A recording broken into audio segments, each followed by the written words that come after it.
একটা ছিল আলুর চপের মতো, এতে ছিল ঝালমুড়ি, এটা ইয়োগা বাটের একটা নাটের কিছু একটা ছিল, আর ছিল চা কফি। আমি তো কফি নিয়েছিলাম। তো সন্ধ্যেবেলায় খাওয়া দাওয়া করার পরই 8টার সময় চলে এলো আমাদের ডিনার। তো একটা ভেজ আর একটা নন ভেজ প্রি অর্ডার করা ছিল। তো সেগুলো খাওয়া দাওয়া করার পর বাপ বেটার এত ভালোবাসা, এত কাডলিং দেখে তো আমার রীতিমতো চোখে জল চলে আসছিল।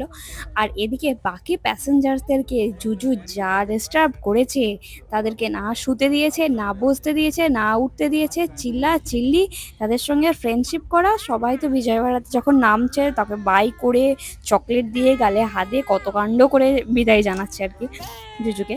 তো বিজয়বাড়াতে এসেছিলাম তখন বাজছে রাত্রি 11টার মতো। তখনও পর্যন্ত ট্রেনটা একদম অন টাইম ছিল।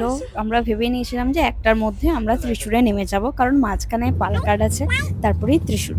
তো পালাকাড থেকে ত্রিশূর ঢুকতে যে 1.5 ঘন্টা লেট করে দেবে ভাবতে পারিনি। ফাইনালি 2টো নাগাদ আমরা ত্রিশূর রেল স্টেশনে নামলাম। আর ওখান থেকে আমরা অটো নিয়ে চলে যাব বাড়ি। তো রেল স্টেশন থেকে বাড়ির দূরত্ব 5 কিলোমিটারের মতো। তো নিজের শহরে যখন এসছি একটা আলাদাই শান্তি কাজ করছে আর কি। তো ফাইনালি বাড়ি চলে এলাম। এই ছিল আজকে আমাদের ব্লগ।